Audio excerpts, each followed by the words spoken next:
we are back. Hello to you people. To you. To you. Oh, hi. That was the wrong one. Anyways, this is Dark Souls 2. I'm Mark Fork, and we're playing as a She-Hulk cosplayer with war paint. And up here is the tutorial area. You go through these things and they'll have signs telling you how to play the game. It's pretty basic. Hold up a shield to block attacks. Press a button to slash. So, the L and R buttons and triggers correspond to your hands. So for example, my left hand has the shield, so the left bumper will block, the left trigger will parry, and I'll show that in a bit. The right bumper does a slash, the right trigger does a more powerful but slower slash. Now let's see if I can parry. Oh, no. Wait for it. There we go. You parry somebody and it'll stop their attack and knock them into a prone position, and you can get a very powerful hit on them. Is this the way that I went? Nope.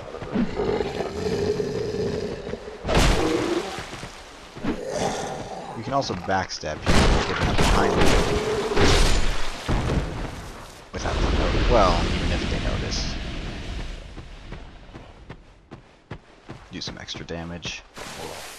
And there's an ogre, and he actually has an ogre friend too. You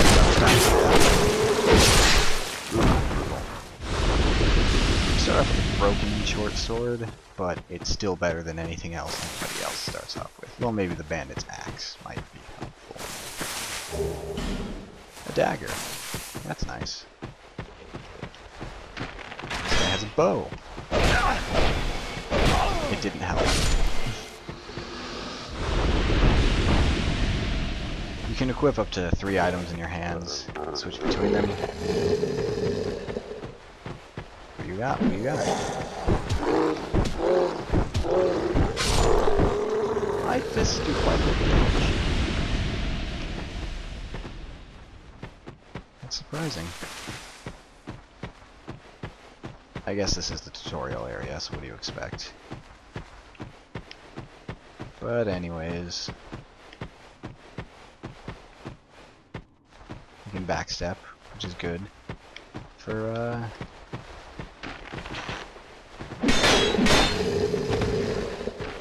rolling is pretty important in this game.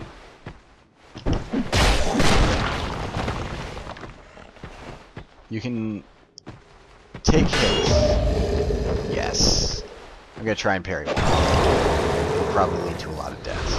You can take a few hits if you build up good armor and, you know, your health. That guy just did a shield breaker move. Guard break. If an opponent is guarding and you get that on them, it'll knock their shield out and they'll be stunned for a second. If you see somebody going for that, drop your shield immediately because taking the hit is worth it. But speaking of taking hits, you can build yourself up like a tank. Probably some heavy knight gear with a halberd for reach, and that works. But a lot of the enemies that you face aren't exactly speedy. Whoop. And yeah, there we go. And sometimes it's just better to avoid damage altogether. This is Dinah and Tylo? I'm pretty sure I'm pronouncing those wrong. You can give them these small, smooth, and silky stones, regular smooth and silky stones, or the petrified somethings. Just leave it right in their nest, and they'll say they like it. And they gave me a bolt stone for that, which is for weapon infusions, but it's far later. The petrified something will always get you something of good value. Except even when it's something of good value, it might be something bad. So what did we get?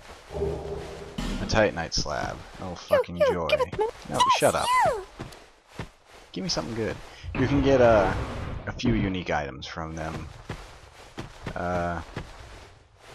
couple items from the previous game, such as the Great Demon's Hammer, Demon's Great Hammer, either or, and the Channeler's Trident. The hammer itself can be pretty devastating early game, but you'd have to get up to 25 strength to be able to two-hand your weapon, which you can do by pressing Y, which means stronger attacks at the cost of no guard, or guarding with your weapon.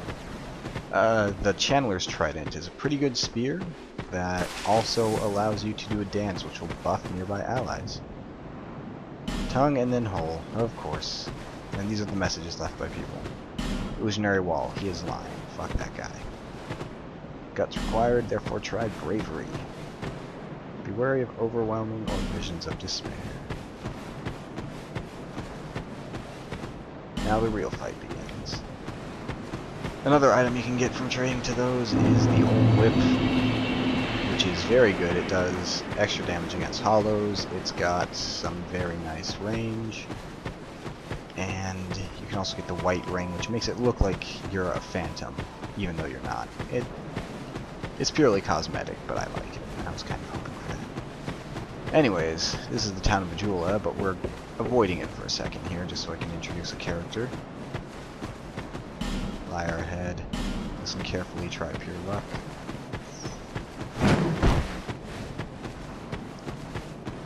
This is Benhart of Yugo.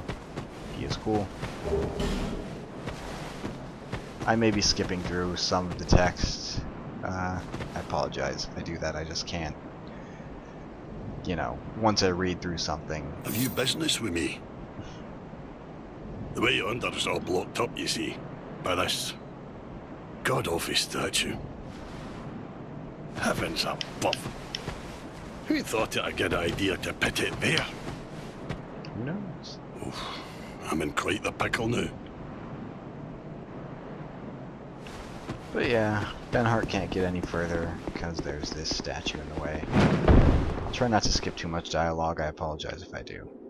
This is rather lifelike statue. There's also some enemies in these doors, but we're going to avoid them for now. You'll notice Benhart's sword. That's the Blue Moon Greatsword. It is a pretty great sword, actually. And you can get it by killing him. Like it looks like these people tried to. It is not an easy task, as you can see. Yeah. What's this guy doing? This guy's just standing here? Oh. Oh. Yeah. But you can get people's equipment by killing them and then buying it off a merchant. A special merchant. Or you can complete their quests, which are all kind of associated with them in some way. Over here, what do we got? Divine Blessing. That heals us fully and cures stash conditions. But they kind of fall into the Final Fantasy elixirs and mega elixirs where you don't get many of them and you'll probably never use them because you can always think, oh well, I can find some other, you know, there's always going to be another dangerous thing. I mean, I'm only at 5 health now, but I might be at 3 sometime later. We got a Cleric's Morning Star, and binoculars, and a Sacred Chime. Sacred Chimes are used for casting miracles. Spells would be the other ones, and then there's hexes, but we'll get into that when we get into that. There's a bonfire. This is Blacksmith Leningrad. Leningrad? Who are you? Oh, it doesn't matter. Just help me open this door. I packed my tools in here, seeing it was vacant. But now somebody's gone and locked the door.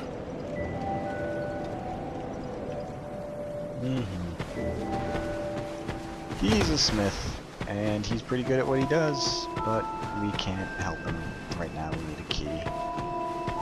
In here is Malin. Hello there. Well, welcome to my shop. I'm Morlin, and I sell armor. Oh, sorry, Please do have a look at my wares. I could really use the business. If you'd be so kind. Malin doesn't have much, mostly starting equipment. But if you do buy stuff from him, he does add to his inventory. We've already got the Iron Parma right now, and the Silver Eagle Kite Shield is just slightly better. But apparently the Parma is better at hitting people. I don't know. And then the Great Shield. Well, Great Shields... I do hope I see you again. I will be back. Great Shields cannot parry. They have an attack, but they usually have some pretty nice... Whoa. Did you die from Malin? Really? They usually have some pretty nice defense for Great Shields. Titanite Shard. That is not a chest. Don't you lie to me. It's not a chest I care about, at least.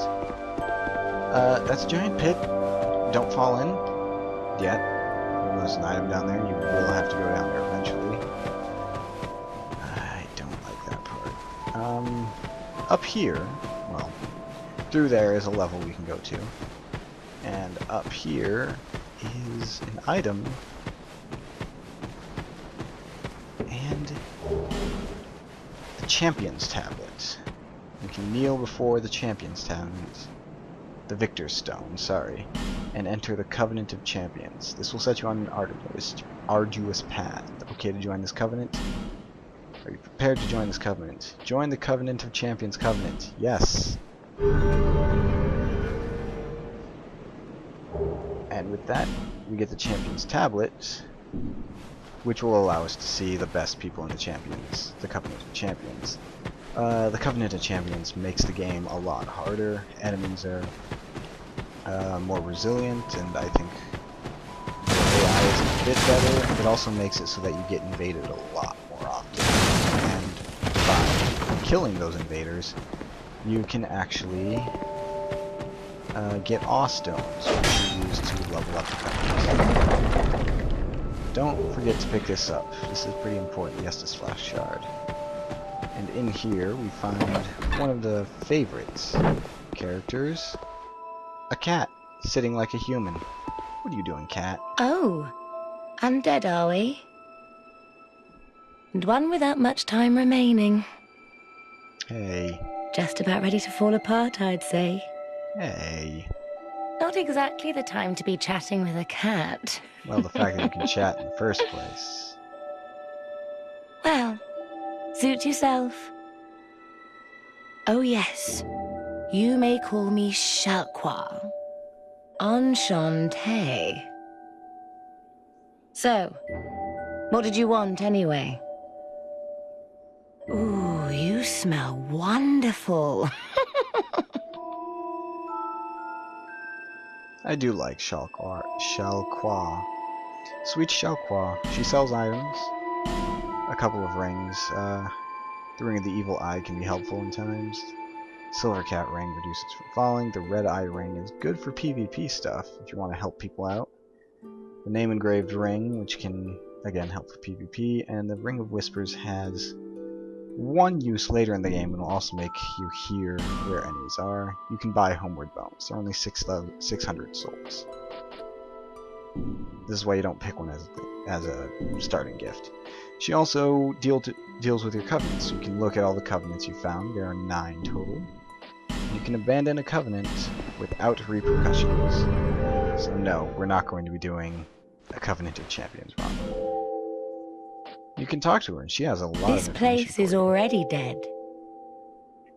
Everything will crumble and waste away so that something new may be born. Isn't it wonderful? Satisfied? I'll be around if you... But yeah, she lies around, she sits on the chair like a human, and at some point she's in a corner scratching. You also can't kill her. She will not attack or do anything. What now? I wouldn't recommend doing that with any other NPCs. And our second to last NPC is up here near the monument. And the monument itself is something of interest because if you're playing offline, it'll tell you how many times you've died throughout the game. If you're playing online, it'll tell you how many deaths there have been total throughout everyone playing online. God, look at that. That is 149,590,983 deaths worldwide. You know, when they say prepare to die, they mean it. And this is Salden. Hi, Salden. You're undead, aren't you? No shit, Sherlock. You have that distinct scent. The smell of irreversible fate. Don't talk about scents. This is Majula. Thank you. It is a kind of settlement. A place where life is almost normal.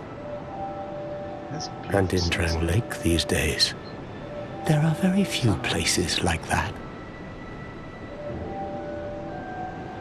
Water's very nice too. That's God damn, that's a fucking nice vista. Anyways, I am Salden. And like you, I lost everything. And now I'm here.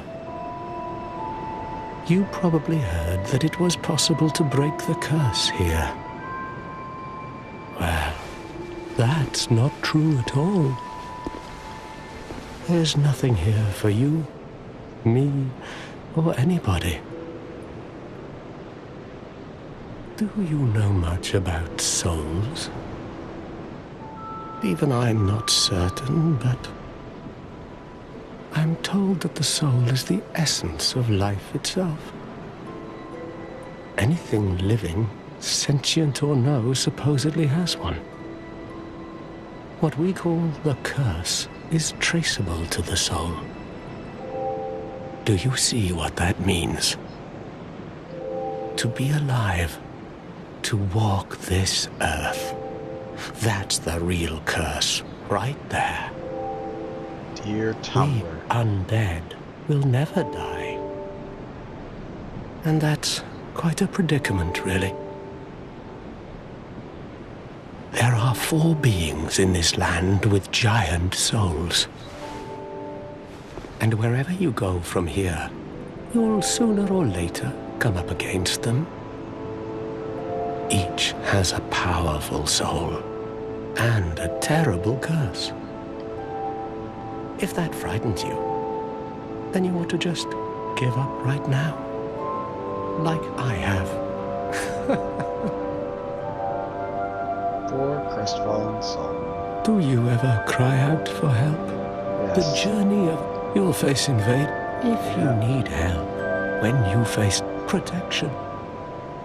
So we're going to join the Way of the Blue Covenant. We're going to stay in it for a bit. It's pretty helpful for normal people when it works. That is a what? People are let... When you get invaded, if you're part of the Way of the Blue Covenant, it'll try and find somebody from the Blue Sentinels Covenant and summon them in to help you with the invader. It doesn't always work, and in fact I've never gotten it to work, and while I was a Blue Sentinel, I got summoned to a world only to have the person immediately die before I could find them. Still, some protection is better than nothing, right? This is very good. And this is our last and most important NPC, the Emerald Herald. Are you the next monarch? Or merely a pawn of fate? Who knows? Bearer of the curse. I will remain by your side till this frail hope shatters. Take this with you. May it ease your journey. Go on and see the king. He who made Drangleic what it once was, King Vendrick. She allows you to level up. She also gives you your Estus Flask. And that should always be on your first slot, because it is very helpful. Let's go over our items real quick. We got our only healing items, the homeward bone, that's what you have to do. The dark sign is like a homeward bone. You will lose all your souls and you return to the last bonfire. You don't leave a blood stain, there's nothing to collect. It's pretty much a last ditch effort. You should really never use it, it's just better to die. Gold pine resin applies lightning damage to your right hand weapon. Rusted coin. The Estus Flask shard will grant us an additional use of the Estus Flask. The souls can be crushed for more souls. The black separation crystal will banish phantoms you summoned and return you to your world if you summon into a world you don't like. The bone of order you use if you ever get your connection interrupted while playing online or shut off or something, and it'll basically kick you. You're no longer allowed to play online. You have to use a bone of order or start a new game. And the champion's tablet is just leave it right there. We also got the Morning Star and the binoculars. So, the binoculars, do what you think, let you look around. God damn, this is very beautiful water. And the Morning Star is probably a better weapon for us right now, just to keep using. It does strike damage rather than slashing damage. And then there's also thrusting damage. Each have their own uses, but basically you should always have at least 2 or 3 weapons that you kind of rotate between. Bearer of the curse, seek misery. For misery will lead you to greater, stronger souls. Please tell me misery is a name. You will never meet the king with a soul so frail and pallid. Look, it's a condition, okay? Seek those whose names are unutterable. Their soul, once you have found, so that hope. Is that a shard? Here, Yeah. to see luck. However, Okay, so let's upgrade the Estus Flask. Thank you. And we can't level up anything yet, because we don't have enough souls. But that's basically everything around here, and that's the town of Majula. So we'll... Oh, the Jester Cap. I love the Jester Cap. I'm probably going to be wearing one. That person has a whip, too. So let's heal up. And down this way, over there, is the way that we are going. Let's see something. Let's stay. There we go. Oh, he's praising the sun. And that's the last thing he ever did. So next time we'll go to the Forest of Fallen Giants and actually get some combat. And probably get a bit more about this game and why people think it's so difficult. It is. It's not, you know, some game that everybody says is hard but isn't. It's worthy of being called difficult, though. Difficult but not impossible. Anyways, I will see you guys next time. Goodbye.